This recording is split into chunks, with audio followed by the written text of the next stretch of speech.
It wasn't raining at all like 5 seconds ago, and now it's doing this. I love Florida. So does Eddie Burback live in there or something, or?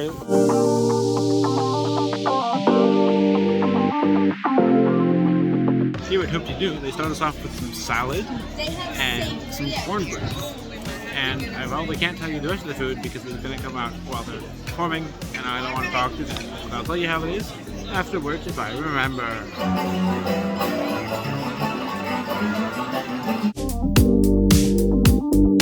I always forget how good that show is. Good food, a great cast, great music. It's just really fun.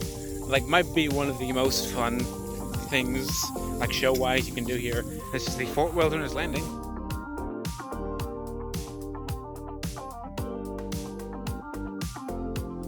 And now, a day I planned all by myself. We're starting the day by taking a bus over to Magic Kingdom. Breakfast in Magic Kingdom's Crystal Palace. They're filming a Disney commercial over there. That's fancy, being that. And I'm just realizing that a year ago today, I was in Disneyland Paris when there was a sign up at Magic Kingdom saying that they would be filming throughout the park. I didn't see what it was, but I was wondering if it was a commercial or something for their 30th anniversary. And now, a year later, I'm in Magic Kingdom again, this time in Disney World, and there's filming again for a commercial. That's a wrap on Tiana.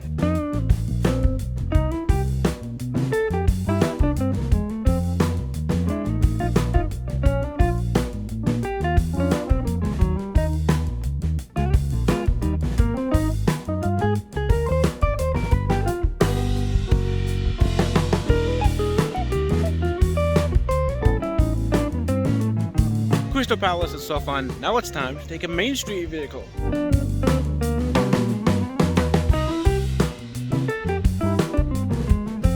Next up is a ride on the Liberty Square Riverboat. Just kidding, it doesn't open until 11, so... And now, for the Enchanted Tiki Room.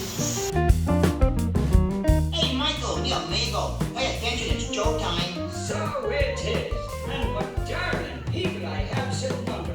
Now we're going to try Seven Dwarfs Mine Train, but there's a very long landing lane line.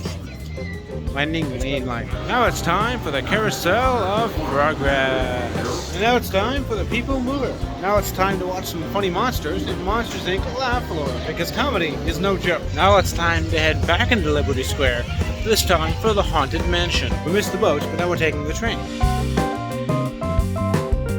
It's time for Dumbo.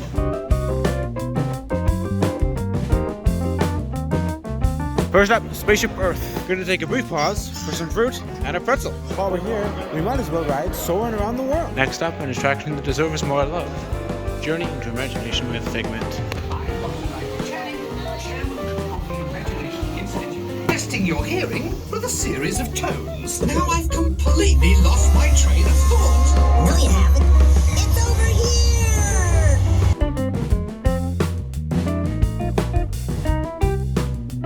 Here at Club Cool, you can try Coke flavors from around the world. This is Joyce from Korea. It's really good, actually. I'll drink that. Viva from Moldova. Very carbonated, but good. Round out the park with the Grand Fiesta Tour. You can't see me, it's dark.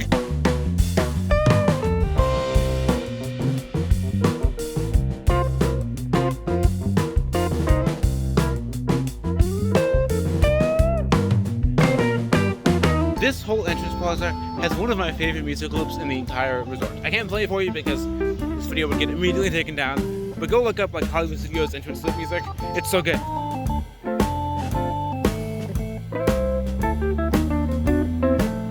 Well, we were supposed to start with Toy Story Mania. That's closed, much like the boat that I was supposed to ride this morning. So, what's up with everything being closed, Disney? Come on, rest in peace, Fast Pass. We missed a lot. Oh, yeah, Smithwood's Courtyard.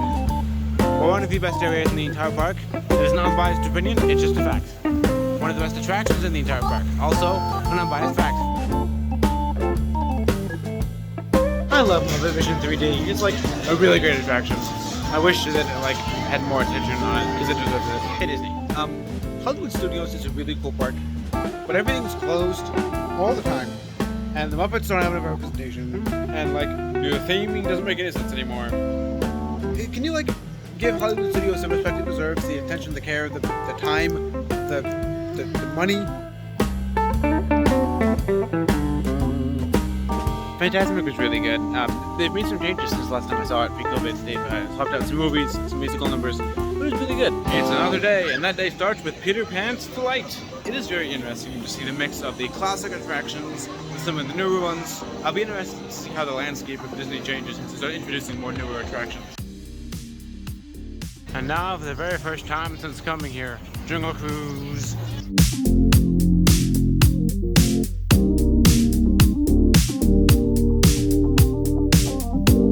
Casey's Corner is a staple of the Magic Kingdom. I always come here because it's really good. Took a brief stop over at Yacht and Beach Club. This place is very nice.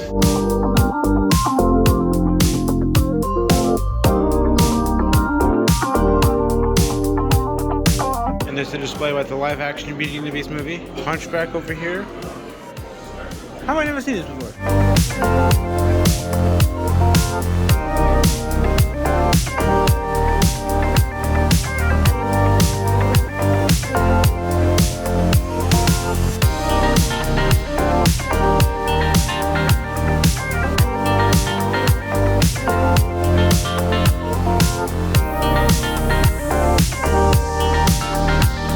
That boat ride was so fun. It's so peaceful out in the water. Everything looks so pretty lit up at night. Seeing Epcot Forever from the lagoon was amazing. I saw Epcot Forever once before it closed the first time, and then they brought it back after Harmonious didn't do very well. And I didn't appreciate it as much, but Epcot Forever is so good. All the musical themes that are from Epcot's history that we use, the fireworks. I don't know why the entire thing is narrated by like a 10-year-old child, but it's really good. And it was much better than Harmonious in my opinion. So I'm excited to see whatever new show they bring to Epcot. I hope it's as good as this. Side note, it is fascinating to see what different resorts have in their gift shops. How some of them have party-sized bags of Doritos. Some of them have wine bottles. Some of them have Pop-Tarts. It's a very unique blend. I didn't know that he was going to be here, but we have Chip in our hotel. That's cool. And Daisy! Here's the new Roundup Rodeo. I'm going to come back here for lunch. Now, as promised, I'm going to Woody's Roundup Rodeo. I don't remember what it's called, but it's the barbecue place here. This is the first time we've been in here. The atmosphere here is amazing. I was already put up for a sale and a yard sale. The waiter was taking order when a yard sale was happening via sounds above us. And she just like put a price tag next to my head, which made me feel sad. But it was entertaining, so. Even the plates here are like made of the ceramic stuff, but they're shaped like paper plates. You also get some cheddar bread roll. You also get some of those. Get some salads. Get some watermelon and a few pieces of lettuce, which counts as a salad. It's my pleasure to introduce the roughest, toughest, rider in the West to the ground and give him a roar of applause you've been waiting for. The one, the only, Party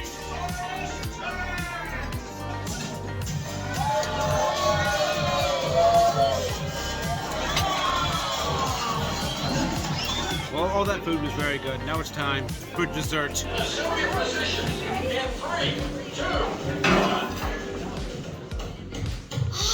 Where is it?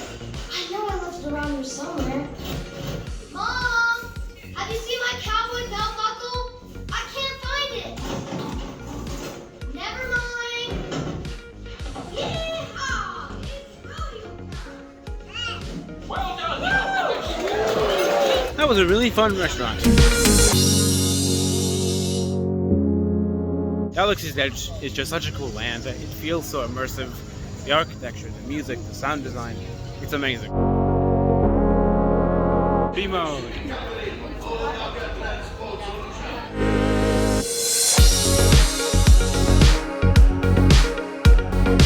And it's raining again. Easy problem, right? Well, yeah, it definitely rained a lot while I was there, but I saw a very good show instead of getting wet. Now I'm going to go see another cool show with the Indiana Jones Epic Stunt Spectacular. There are 3 different scenes in this show. One of them is up here right now, and the next 2 are all outside. And so when it rains, they don't do the next 2, they only do the first one because they want to make sure the performers are safe and no fall. And it's not raining now, but it was raining before. So I don't know for sure if they're going to do the next 2 scenes, but I guess we'll find out. So I was right. They only did 1 of the 3 scenes. And I get that you can't do the show with lightning in the area. They said there was. But a lot of times it's not lightning, it's just rain. And the problem is that of the 3 scenes, 2 of them are completely outdoors. And it's because they're set outdoors, so it makes sense that you want to have them outdoors. But if your show can't run in the rain, and it rains all the time here, Then either don't have a show that needs to be outdoors, or cover the area. Why you have 2 of your 3 scenes outdoors when they can't be outdoors whenever it rains, and it rains all the time? Just cover the scenes, you can do the show. I still think it's a bad idea to build an entire land around Star Wars and have so many things that you can't put in the land, you have to have another Star Wars thing. This sign for the studio store is one of the very few remnants of the old Hollywood Studios theming. A lot of the signage used to look like this. Most of it doesn't anymore. This store is still closed from COVID. I don't know. Looks like they blacked out the windows. It's not just the lights off. They blacked it out. So they're doing something in there. It's renovation or development for something. I don't know, but maybe it'll be torn down when the store reopens. This is one of the very few last remnants of this old Hollywood studio style theming.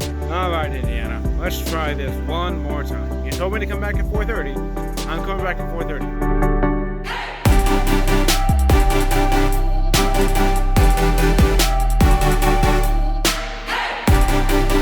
We finally got to see the full show. It started raining really, really hard during the last scene. I thought they were going to call it, but they didn't. Although I got to meet both Marion and Indy, and they were both very nice. And they explained to me that there's a scene where they're supposed to have a fight on top of the plane, and they decided in real time not to do that on top of the plane. They went over under the cover to like a map instead.